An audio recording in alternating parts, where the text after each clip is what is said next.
салом, тафсили охирини хабарҳои Тоҷикистон ва ҷаҳонро мустақиман мешунавед.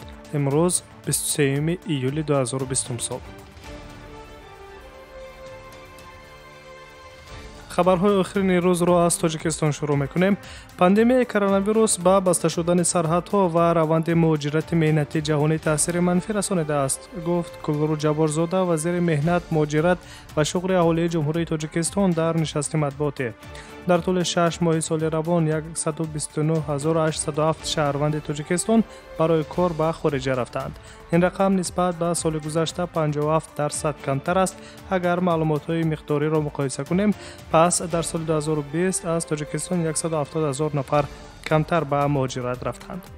аксари шаҳрвандони Тоҷикистон дар 6 моҳи аввал барои кор ба Русия рафтанд ки шумораашон дар маҷмӯъ ба 117 000 нафар баробар аст, иброз доштанд масъулони вазорати меҳнат, муҳоҷират ва шуғли аҳолии Ҷумҳурии Тоҷикистон. вазорати меҳнат ҳамчунин дар бораи баргузаштани бозгашти ҳамватанон аз мамолики хориҷ низ хабар дод. табқи маълумотҳо ҳамагӣ 90 333 нафар аз хориҷи кишвар ба Тоҷикистон омаданд ки ин нисбат ба соли гузашта 52% камтар аст.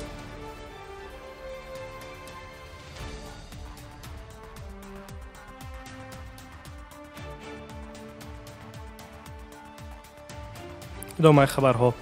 вазорати рушди иқтисод ва савдои Ҷумҳурии Тоҷикистон созишномаи дигарро дар бораи ҷудо кардани маблағ ҷиҳати сохтмони нерӯгои барқии обии Себзор дар вилояти Мухтори Кӯҳистони Бадахшон ба имзо расонид. 22 июл вазири рушди иқтисод ва савдои ҷумҳурӣ Завқизода бо маъмурияти Бонки рушди Олмон оид ба сохтмони нерӯгои барқии обии Себзор ба маблағи 18.6 миллион евро созишномаи грантӣ ба имзо расонид. маблағҳои мазкур гранти Иттиҳоди Аврупо мебошанд, гуфта шудааст дар сомонаи вазорат. дар гузориш инчунин қайд карда мешавад ки Бонки рушди Олмон дар бораи ҷудо кардани маблағ ба Тоҷикистон дар ҳаҷми 1 миллион евро барои пӯшонидани эҳтиёҷоти ҷумҳурӣ дар мубориза алайҳи COVID-19 шартнома ба имзо расонидааст. 2 августи соли 2019 ҳукуматҳои Тоҷикистон ва Олмон созишномаҳои ҳамкории молиявиро ба имзо расониданд ки тибқи он Олмон барои сохтмони нерӯгои Себзор 17 миллион евро грант ҷудо мекунад. غیر از آن بانک جهانی برای تهیه اساسناکنی تکنیکی و اقتصادی خط انتقال برق 110 کیلووات خاروق اشکاشم گرانت جدا کرد و آژانس ایالات متحده آمریکا اوید به رشد بین المللی USAID برای گذرانیدن تحقیقات ضروری و بلند برداشتن اقتداری جمعیت سهامی کشاده پامیر انرژی 3 میلیون دلار داد. نرگوی برقی آبی سبزار در دریای شاخدره ولایت مختار کوهستان بدخشان ساخته شده ایستاده است. در عین زمان کارهای ساختمانی با دستگیری حکومت جمهوری تاجیکستان از جانب شرکت پامیر انرژی که شبکه‌های برقی ولایت مختار کوهستان بدخشان را اداره می‌کند جریان دارند.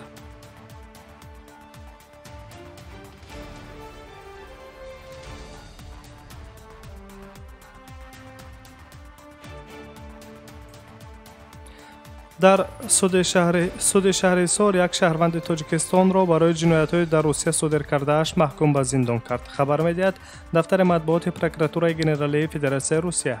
گفته می‌شود که یک مرد تاجیک از در شهر یکاترینبورگ فدراسیون روسیه سال‌های 2012-2013 سه تجاوز زنان محلی را صادر کرده است و اینچنین یکی از جبردیده را غارت کرده همیانش را دزدیده است. سپس مهاجر مهنتی از تفتیشات گریخته به تاجیکستان برگشته است که از سال 2016 این مرد در جستجوی بین دولتی قرار داشت. پس از آشکار شدن مکان زیست گمان بر شونده، پرونده جنایتی از جانب مقامات تفتیشاتی روسیه آغاز کرده شده توسط پروکراتورای گنرالی فدراسیون روسیه به پروکراتورای گنرالی جمهوری تاجیکستان سپاریده شد.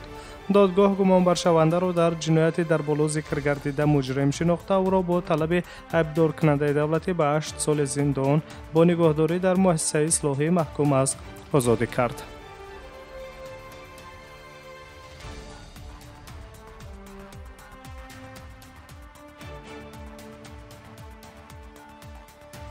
آخرین تفصیلات خبرهای تاجیکستان و جهان را مستقیما میشنوید. از تاجیکستان به ازبکستان میرویم.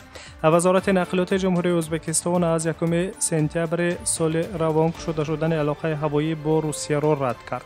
قبلا агенти کل حمل و نقل مسافرکشان و بارکش شرکت هواپیمایی ازبکستان در روسیه اعلام کرده بود که شرکت هواپیمایی ازبکستان هوایی نیت دارد از 1 سپتامبر پروازهای بین المللی را به روسیه برقرار کند. در بین شهرهایی که به آنها پروازها انجام داده می شوند مسکو، سنت پترزبورگ، قزان، نوسیبیرسک و ولادیوستوک نام گرفته شده است.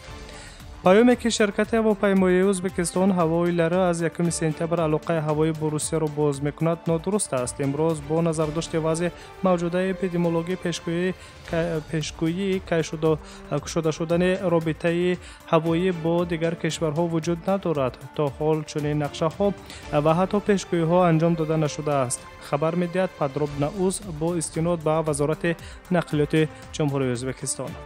در همین حال نرخ چپتاها در سامانه شرکت هواپیمایی ازبکستان علاقه جدیده شده است. مثلا نرخ پرواز از پایتخت ازبکستان به مسکو تا 1 سپتامبر در درجه اکونوم $383 است.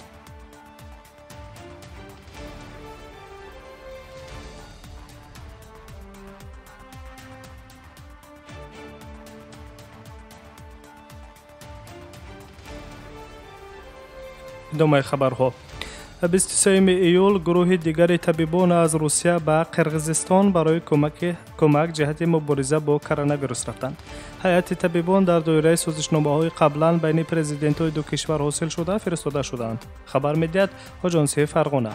هیئت عبارت از 48 نفر جانب روسیه را طبیبان بلند اختصاص از جمله متخصصان، اپیدمیولوژها و سرایت‌شناسان را در بر می‌گیرد. با گفته رهبر هیئت، معاون وزیر تندرستی کشور باشقردستان فدراسیون روسیه یوگنی کوستوف، طبیبان دستگیری تشکیلی را به راه مانده در منطقه سرخ کار خواهند کرد و در طبابت بیماران یاری عملی می‌رسانند. رهبریت وزارت تندرستی جمهوری قرقیزستان به طور رسمی برای دستگیری به جانب روسیه اظهار سپاس کردند. با گفته وزارت، متخصصان روس در ولایت‌های بیشکک، اوش، جلال آباد و ایسیکول کار خواهند کرد. گروه دیگر طبیبان عبارت از 19 نفر طبیبان حربی 22 ایول از روسیه به قرقیزستان رفته بودند. مقامات روسپاتربنادزور اینچنین انتقال 50,000 آزمایش دیگر برای تحلیل بیماران گرفتار به کرونا ویروس را به قرقیزستان اعلام کرد. وضع اپیدمیولوژی در قرقیزستان پس از لغو محدودیت‌های قرنطینه در ماه ایول بدتر شد. در این کشور اینچنین افزایش بیماری گزک شوش یا خود به اصطلاح روسی پنومونیا زیاد به قید گرفته شده است.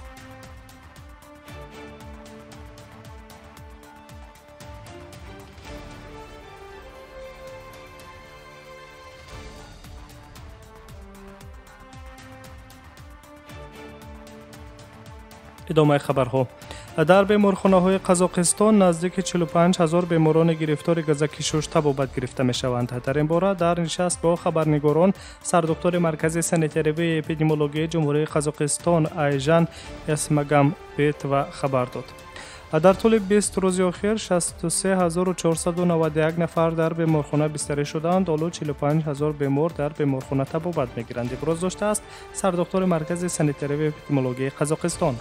طبق معلومات رسمی از اول سال تا 15 ایول سال روان در جمهوری قزاقستان 234,187 حالت بیماری شوش به قید گرفته شده است که نسبت به همین دوره سال گذشته 3 مرتبه زیادتر است. وزیر تندرستی جمهوری قزاقستان الکسی سوی نیز دیروز توسط شبکه‌های تلویزیونی دولتی گفته است که وزارت تندرستی نمی‌خواهد حالت‌های فوتی بیماران شوش را از اول سالش کار کند. با گفته وزیر، حالت‌های بیماران گزک شوش یا خود به اصطلاح روسی پنومونیا از 1 اوگوست از 0 حساب کرده می شود.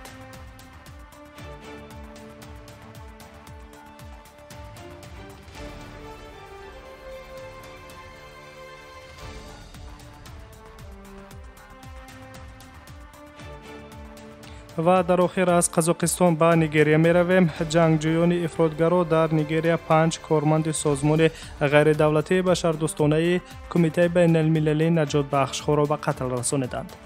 رهبردن کارمندان ساحه کمک بشردوستانه، قانون‌های بین المللی بشردوستانه و قاعده‌های محافظت کارمندان، تشکیلات بشردوستانه و شریکان آنها را ویران می‌کند.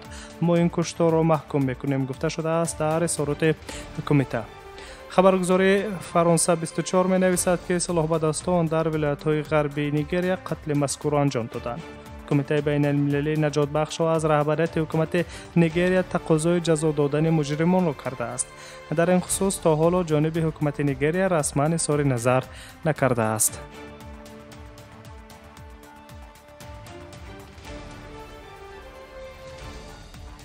دوام بیش از 12 دقیقه تفصیل مهمترین خبرهای تاجیکستان و جهان را مستقیما روی موج رادیو مهاجر شنیدید. سلامت باشید و به شما استراحت با فراغت.